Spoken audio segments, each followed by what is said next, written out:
Hello trainers, good morning. आज मैं आपके लिए लेकर के आया हूँ चैप्टर बैंकिंग पत्राचार। मैंने आपको पहले बैंकिंग सर्विस के बारे में बताया था। यदि आपको बैंक से कोई सर्विस लेनी है तो आपको उसके लिए लिखित में संप्रेषण करना होगा। लिखित संप्रेषण का मेरा मतलब है, आपको यदि कोई सुविधा प्राप्त करनी है तो आपको लिखित में यानी प्रार्थना पत्र देना होगा। या तो बैंक के पास प्रारूप होते हैं लिखे लिखाए, उन पर साइन करने पड़ते हैं किसी भी सुविधा को प्राप्त करने के लिए। उन पर हस्ताक्षर करवाने के बाद में आपको वो सुविधा प्राप्त हो जाती है। यदि हमें बैंक से कोई सीसी लिमिट बढ़वानी है, डेबिट कार्ड लेना है, एटीएम कार्ड लेना है या अन्य सुविधाएं जो भी बैंक प्रोवाइड करवाता है उसके बारे में लेनी है तो हमें लिखित में बैंक के साथ में संप्रेषण करना होगा। बिना लिखित के संप्रेषण के बैंक हमें कोई सुविधा नहीं देगा। आप एसएसए हिंदी के छात्र छात्राएं हैं तो आपको इसकी जानकारी होना अति आवश्यक है, क्योंकि जब आप ट्रेनिंग पास करके जब बाहर फील्ड में आओगे तो आपको किसी कंपनीज में, किसी सरकारी दफ्तर में या किसी बड़े वकील के पास बैठने का सौभाग्य प्राप्त होगा।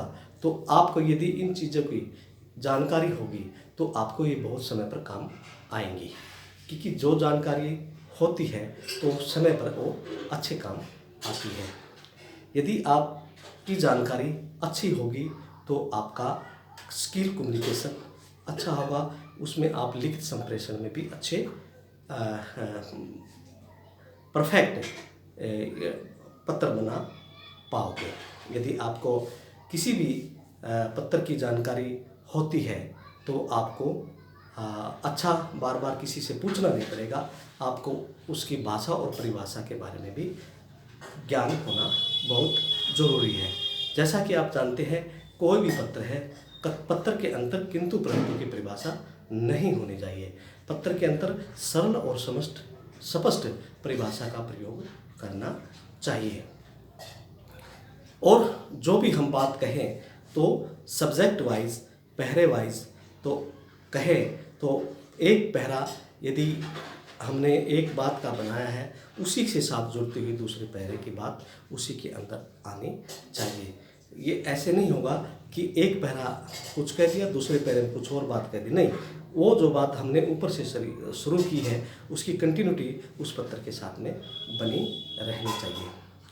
जैसे आप जानते हैं कि सरकारी कार्यालयों के जो पत्र होते हैं उसके अंदर पैराग्राफ के साथ में हम पत्र बनाते हैं, टैब लगा करके अलग अलग पैरे बनाते हैं, उसको हम सरकारी पत्र कहते हैं। और आजकल जो मल्टीनेशनल कंपनियां हैं, बड़ी बड़ी कंपनीज हैं जो होती है, उनकी सारी ड्राफ्टिंग लेफ्ट में चलती है आजकल। वैसे तो सरकारी कार्यालयों में भी लेफ्ट में चलने लगी है, लेकिन आमतौर पर अब भी हम सरकारी कार्यालयों में पैराग्राफ के हिसाब से पत्र लिखते हैं।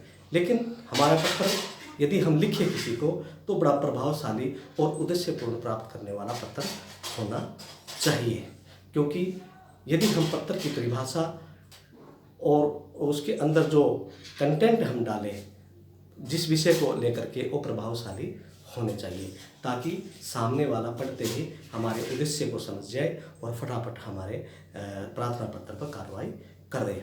यदि मान लिया जाए, यदि बैंक में हमारा कोई चेक गुम हो गया या हमारे से कोई चेक गुम हो गया या किसी चेक की पेमेंट रुकवानी है तो हमें बैंक को पत्र लिखना है। तो बैंक को जब हम पत्र लिखेंगे तो इनमें किन किन बातों का ध्यान रखना चाहिए मैं बताता हूँ।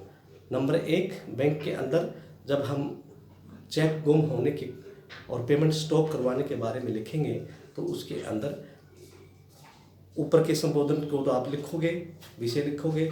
जब भी लिखोगे तो बीच में आपने 4 चीज़ें या जो भी है वो चीज़ आपको बतानी आवश्यक है।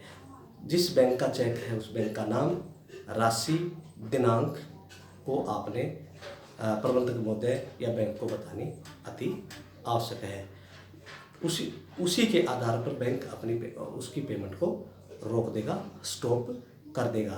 जब भी वो बैंक यदि उस चेक बैंक में आता है तो उसकी तुरंत पेमेंट को रोक देगा, वहाँ पर स्टॉप लगा देगा उस चेक के नंबर को और आपको उसकी सूचना दे देगा।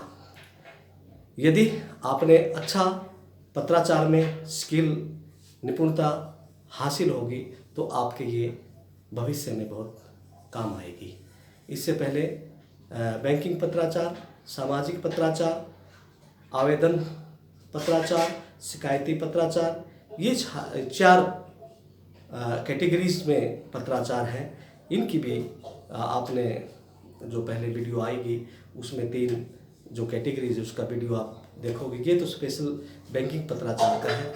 एक वीडियो आपको पहले आएगी, वो होगी जो 3 जो कैटेगरीज है उसके बारे में होगी। उनकी भाषा और परिभाषा भी सरल होनी चाहिए। मेरा कहने का तात्पर्य ये है कि आपकी भाषा पत्राचार के अंदर सरल और स्पष्ट होनी चाहिए और उद्देश्य प्राप्त करने वाली होनी चाहिए।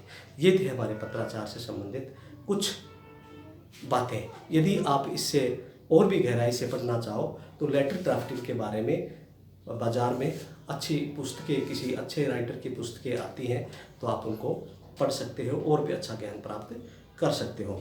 ये हमारी छोटी मुख्य बातें थी, वो हमने आपको बता दी है। फिर भी हम चाहते हैं, हमारा प्रयास है कि आप अच्छे से अच्छे पत्राचार में निपुण हो जाए। मोटी बातें और अच्छी बातें आज हमने आपको बताने का प्रयास किया है ताकि हमारे ट्रेनिंग्स को, जब ट्रेनिंग ये पास आउट करके आप बाहर आए तो आपको किसी प्रकार की कोई दिक्कत न आए। अब हमारा सिलेबस लगभग पूरा होने जा रहा है, तो आपसे हमारा अनुरोध है कि आप के पास जो भी वीडियोस आई हैं तो उसको देखें, सुने, उसमें कोई संशय हो तो आप अपने अनुदेशक महोदय से उसके बारे में संवाद कर सकते हैं और उनसे उसका निदान करवा सकते हैं। आप उनसे सीधा संपर्क बनाएं और कोई भी चीज़ है उसको पूछें, आपको क्लियर करेंगे। हमारे अनुदेशक महोदय बड़े निपुण और गुणी हैं, वो आपका अच्छे से ख्याल रख रहे हैं और आपको मार्गदर्शन कर रहे हैं।